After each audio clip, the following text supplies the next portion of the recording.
Ciao a tutti, sono Artista. Oggi parleremo di un argomento molto importante ed anche attuale. L'islamofobia indica la discriminazione verso l'Islam come religione e verso i musulmani come credenti. Recentemente abbiamo ascoltato il discorso del presidente francese Emmanuel Macron, che molti l'hanno considerato ostile all'Islam al punto che alcuni hanno contato queste parole d'odio ed erano quasi un centinaio di parole. Mesdames et messieurs, tous les musulmans, musulmanes, c'est le séparatisme islamiste. Dans cet islamisme radical, radicalisation violente, faire le djihad, qu'il y a un islamisme radical, terrorisme islamiste. L'islam, dans l'islam, l'islamisme radical. L'islam est fondamentalisme. L'islam, djihad, wahhabisme, salafisme, frères musulmans, séparatisme. L'islam radical, si séparatisme islamiste. L'islam radical, l'islamisme islamiste radicaux, l'islam politique, un islam radical, un islamisme d'islam gallican, un islam radical. L'islam des Lumières, l'islam consulaire. Les musulmans, l'islam consulaire. L'islamistes radicaux, l'islam radical. L'islamologie. Ma quando come questo fenomeno è aumentato e in che modo i media, la stampa ed anche la letteratura hanno contribuito a rafforzare questa ostilità contro l'Islam? Poi vediamo ragazzi un'esperienza di una ragazza italiana che finge di essere musulmana con l'indosso del burqa e come la gente l'ha affrontata. Tutto questo lo vediamo dopo questa pausetta. State attenti.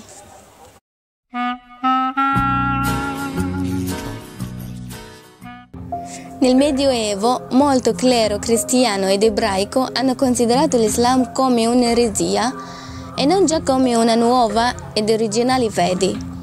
Dante Alighieri, nella Divina Commedia, pone il profeta Muhammad e il cugino Ali all'inferno tra i seminatori di discordia.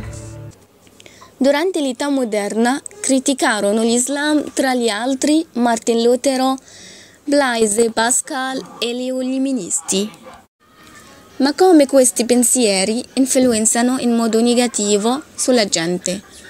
Nel 2015 una ricerca pubblicata dal Pew Research Center e dedicata in generale all'Unione Europea sulla critica dell'Islam indica che l'Italia è la prima in classifica, quindi 6 italiani su 10 non vedono di buon occhio i musulmani. Mentre in Regno Unito e la Germania le cifre sono ribaltate. Tra il XX secolo l'Islam venne criticato apertamente da diversi pensatori e politici come George Bernard Shaw, Theodore Roosevelt, Tagore, Winston Churchill e Mustafa Kemal Atatürk.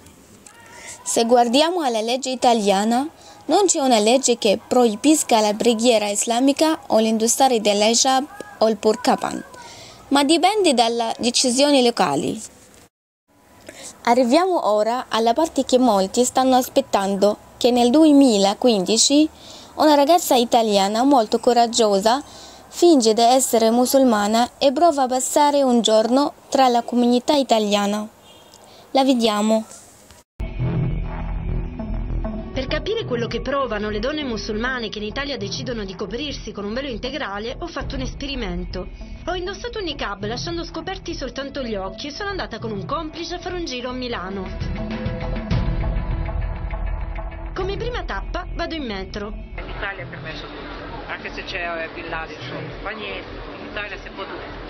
Ora prende la cintura, se la mette, vieni qua, ti fa saltare. Facciamo una bella foto. In Italia indossare il niqab non è vietato dalla legge, eppure la maggior parte della gente che ho incontrato pensa esattamente il contrario. In casa mia, in Italia, comando io. Ma perché lei è più italiano di me? Lei non potrebbe camminare in queste condizioni. Lei deve fare conoscere dalle forze dell'ordine e deve camminare come camminano tutte le donne italiane. Ma io sono europea. italiana. Potrebbe essere una terrorista. Io non la conosco, il signore non la conosco, nessuno di voi la conosciamo. Ma lei la persona che sta camminando lì la conosce? Lei si nasconde sotto questo velo. Ma è legale in Italia? Non è legale in Italia, in Italia è tutto illegale. Legale che cos'è? È illegale in Italia, noi abbiamo delle leggi illegali in Italia. Ma se si vuole vestire così, se lei sta bene così, ma io posso non condividerlo, ma sono cazzi tuoi. Perché c'è la gente come te, Io lo direi che sono musulmani, tutta gente infame, traditore e l'altro. Posso dire una cosa, tu sei siciliano, come ti sentiresti se ti chiamassero mafioso stamattina? Il mafioso non sono io. Però tu sei siciliano, Sì. e allora io posso dire che tutti i siciliani sono mafiosi. Il mafioso è il politico, sono gente indegna. Tu stai giudicando una persona dal modo in cui si No, veste. non lo sto Io giudicando. giudico te dal modo in cui parli, perché tu sei siciliano, io posso dire che tu sei mafioso. Vietato indossare il burka. Legge 426, caprone.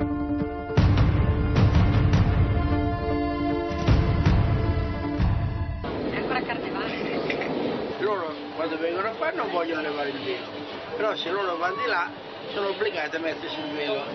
A Napoli gli taglierebbero la testa perché non li vedono, ha paura che sono balordi. Non è la donna, sono gli uomini che li obbligano. Uscita dalla metro, vado alle poste e chiedo di spedire un pacco. Sì. È all'estero. Ma quando mi allontano dallo sportello per compilare il modulo, ecco quello che dice la funzionaria delle poste al mio complice. Io non lo accetto. Non lo accetta? Non so, E infatti, quando mi avvicino allo sportello, la risposta è questa. Ah, pomeriggio no. Ok, va bene, grazie. Anche in mezzo alla strada la situazione non cambia. Questi sono i commenti che il mio complice ha raccolto tra la gente che ho incontrato. Quello vanno in giro tutte coperte, ma sotto sono tutte scoperte. Che io vedere uno tutta così, solo con gli occhi mi impressiona.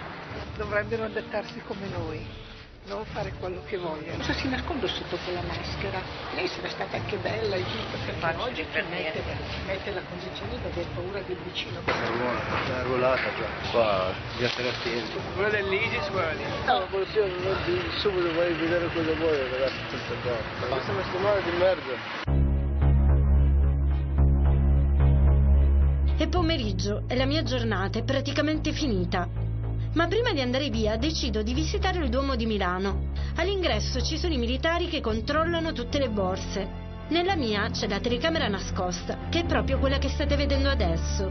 Insomma, sono praticamente sicura che non mi faranno entrare.